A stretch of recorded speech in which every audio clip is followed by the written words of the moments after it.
இந்த கத்திரிக்காய், முருங்கைக்காய், வாழைக்காய்,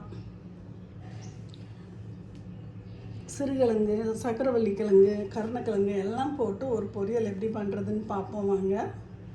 இப்போ நம்ம பொரியல் தான் பண்ண போகிறோம். முருங்கைக்காய், வாழைக்காய், கத்திரிக்காய். இப்போ இந்த சட்டி நான் வச்சுருக்கேன். இதில் கொஞ்சோண்டு எண்ணெய் ஊற்றி கத்திரிக்காய் மட்டும் நறுக்கி வதக்கிக்கிடலாம் அந்த எண்ணெயெல்லாம். இப்போ நமக்கு எண்ணெய் வந்து நல்லா காஞ்சிடுச்சு. இது கொஞ்சம் ஆஃப் பண்ணிவிட்டு இந்த கத்திரிக்காய் அதில் நறுக்கி வச்சுருக்கோம். இந்த கத்திரிக்காயை அப்படி இதில் போட்டு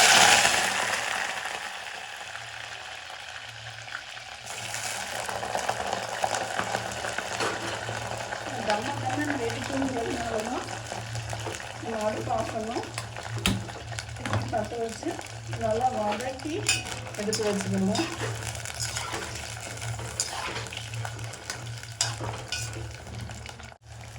இங்கே பாருங்கள், நமக்கு இப்போ இது கத்திரிக்காய் வந்து நல்லா வதங்கிடுச்சு. நீங்கள் இதோ ஒரு சட்டியில் மாதிரி எடுத்து வச்சுட்டு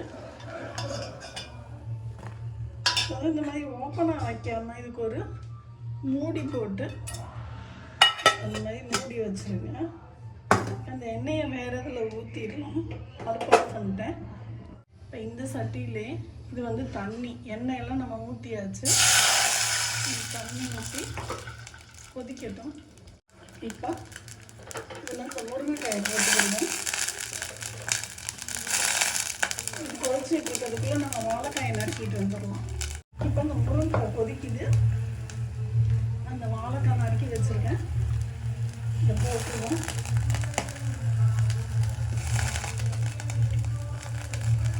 ஒரு கொதிக்கட்டும். இது வந்து சக்கரவள்ளி கிழங்கு ஒன்று நான் வந்து வேக வச்சுருக்கேன். இது வந்து சிறுகிழங்கு, இது தனியாகவே தொழில் கலண்டுருச்சு. இந்த கிழங்கு வந்து ரெண்டு மட்டும் நான் வேக வச்சு எடுத்து வச்சுருக்கேன். இது கொஞ்சம் வேகட்டும், போட்டுக்கிடலாம். ஓரளவு கொதிக்க ஆரம்பிக்குது. உப்பு போட்டுக்கிடுவோம். இதில் நம்ம சிறுகிழங்கு அந்த சக்கரவள்ளி கிழங்கும் போட்டுறேன். இது வந்து கருணை கடைசி போட்டுக்கலாம், ரொம்ப குழஞ்சிருக்கு. எனக்கு ஓரளவு வெந்திருக்குன்னு தெரியுது. இந்த ஸ்டேஜில் அடுப்பை கொஞ்சம் சிம் பண்ணிவிட்டு கத்திரிக்காய் இருந்துச்சுல அதையும் இந்த கருணக்கிழங்கையும் போடுவோம். ஒரு கொதிக்கட்டும். இப்போ தான் அடுப்பு ஆஃப் பண்ணேன்.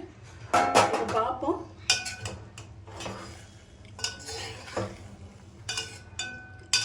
எல்லாமே வெந்திருக்கு.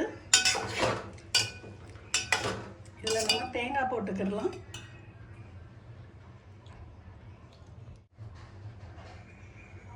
பாருங்க, முருங்கைக்காய் நல்லா வெந்துருச்சு.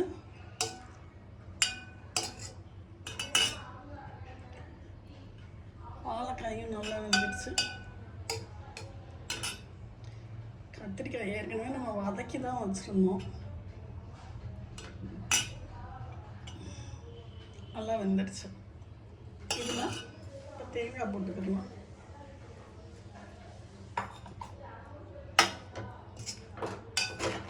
தேங்காய் போட்டுட்டு இதை வந்து இப்போ நம்ம தாளித்து விட்டுடலாம். இந்த அடுப்பிலே இருக்கட்டும். இது வந்து நான் அடுப்பு ஆஃப் பண்ணிவிட்டேன். தேங்காய் போட்டுருக்கேன்.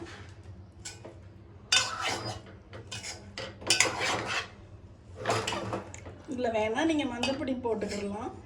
ஏன்னா அந்த கத்திரிக்காய் கலர் மாதிரி தெரியுங்கிறதுனால.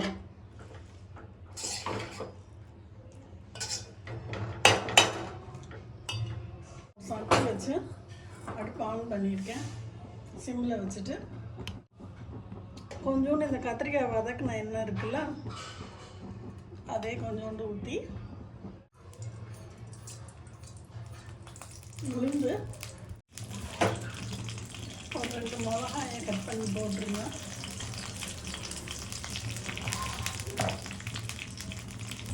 கொஞ்சோண்டு கடுகு,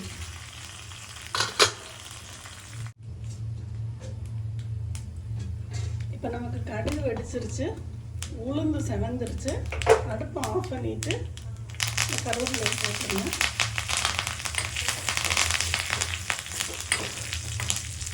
நம்ம அடுப்பு ஆன் பண்ணலாம். உள்ள எப்படி இருக்கு, நம்ம அந்த தாளிச்சதை மட்டும் இதில் ஊற்றிடலாம். இப்போ அடுப்பு ஆன் பண்ணிவிட்டு லேசாக கிண்டி விடுங்க. அவ்வளோதான். பார்த்தீங்கன்னா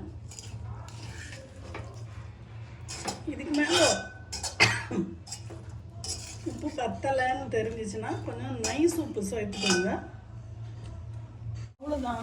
நம்ம கத்திரிக்காய், வாழைக்காய், முருங்கைக்காய், சிறுகிழங்கு, கருணக்கிழங்கு எல்லாத்தையும் போட்டு பொரிச்சாச்சு. எடுத்து வச்சுருவோம். அவ்வளோதான். ஆஃப் பண்ணிட்டேன். இந்த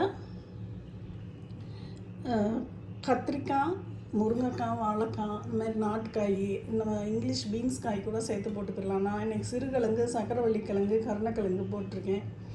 எந்த காயை வேணாலும் மிக்ஸ் பண்ணி நம்ம பண்ணிக்கிடலாம். இது வந்து மிக்சட் காய் பொரியல், நாட்டுக்காய் பொரியல். செம்ம எம்மியாக இருக்கும். டேஸ்ட் பண்ணி பார்த்துட்டு சொல்லுங்கள். பாய்.